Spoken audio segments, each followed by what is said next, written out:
앞니 앞으로 뻗어진 거 보세요. 원래 이렇지 않았거든. 잇몸이 나빠지면 이런 상황이 벌어진다. 이 치아도 원래는 이렇게 서 있었는데 앞으로 쓰러졌고, 다 앞으로 쓰러지면서 다 밀린 거야 앞으로. 어금니가 없으니까 더더욱이 더 그러고. 환자분이 그동안 식사가 얼마나 불편했을까.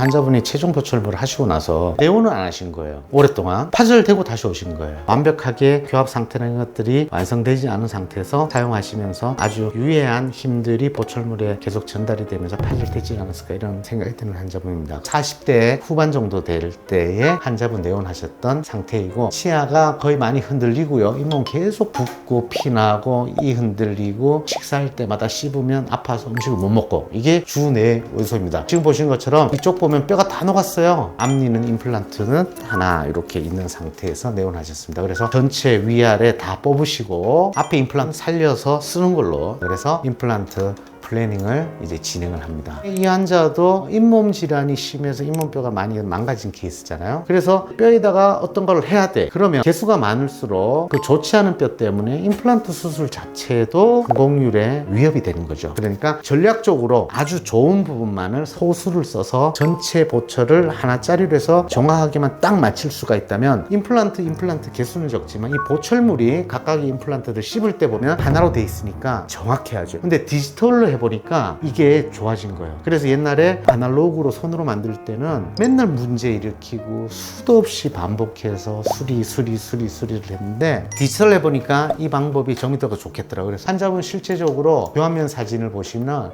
이렇게 되어 있고, 옆정면 사진을 보시면 이런 데 보면 뼈 다 올라갔어요. 이거 흔들거리니까 치아와 치아를 레진으로 묶어놨어. 흔들려서 못 쓰니까. 앞니 앞으로 뻗어진 거 보세요. 원래 이렇지 않았거든. 잇몸이 나빠지면 이런 상황이 벌어진다. 이 치아도 원래는 이렇게 서 있었는데 앞으로 쓰러졌고, 다 앞으로 쓰러지면서 다 밀린 거야 앞으로. 어금니가 없으니까 더더욱이 더 그러고. 환자분이 그동안 식사가 얼마나 불편했을까. 여기도 마찬가지로 레진으로 다 붙여놨죠. 오죽하면 이렇게 했냐고. 이런 치석들, 염증, 고름 나오는 거 보세요. 그래서 이 환자는 높이도 이렇게 뻗어지면 낮아졌거든. 이게 낮아지면 주름도 생기고 해서 더 나이 들어 보이거든요. 올려줘야 다시 젊어 보이는 거예요. 그날 바로 발치를 다 진행을 했어요. 발치를 하면서 밑에도 다 발치했죠. 염증들 다 긁어내고, 가이드 서저리 하는 가이드를 준비를 해서 환자한테 고정을 하고 임플란트를 심었을 때 상태입니다. 수술 끝난 상태예요. 뼈 이식도 좀 일부 했고요. 그러다 보니까 이 환자분은 바로 일을 할 수는 없었고, 어느 정도 실밥 뽑고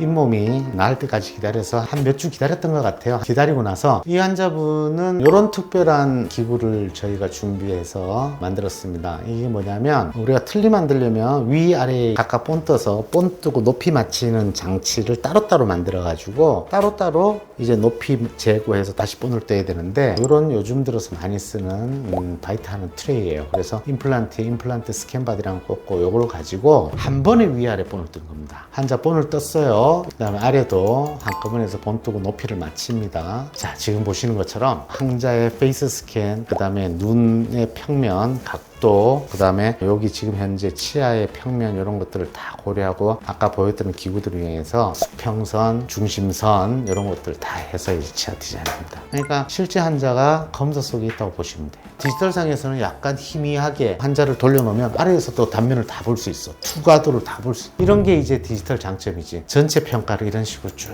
다 해서 결과가 좋은 거예요. 이게 핵심입니다. 환자분의 임시일을 바로 껴드렸죠. 이렇게 해서 식사를 하시면서 과연 우리가 잡은 아래턱의 높이, 위치, 각도, 이런 것들이 맞는지 이제 검증 과정을 이걸 하는 거예요. 조금 더 높일 수도 있고 날 수도 있고, 최종 보충을 하기 전에. 이제 환자는 또 바로 식사할 수 있으면 더 좋고. 이게 뭐냐면, 높이 조절까지 다 끝난 상태 임시로 이제 이런 정도의 보철물이면 이 환자한테 최적이다 결정이 되면 다시 그 상태를 본을 떠서 이런 최종 보철물 단단한 거를 만듭니다. 지르코니아로 요즘 많이 만들고요. 잇몸 모양 단단한 걸 만들어서 환자분께 바로 이런 이가 만들어집니다. 최종 보철물 좋죠? 아주 좋았는데 한 2, 3일에 처음에는 한 번, 일주일에 한 번, 2주에 한 번 쓰시면서 이상이 없는지, 그 다음에 6개월에 한 번씩 와서 염증이 생기는 곳은 없는지, 또 교합 상태는 좋은지, 이런 것들을 체크, 오버홀이라고 그러거든요. 오버홀을 해야 되는데 2년 만에 오셨네요. 뭐가 이상하다고 그래서 이렇게 엑스레이 찍고 봤더니 아래에 금이 가 있는 거예요. 이렇게. 이건 물론 제작 단계에서 오차가 있었을 수도 있습니다. 근데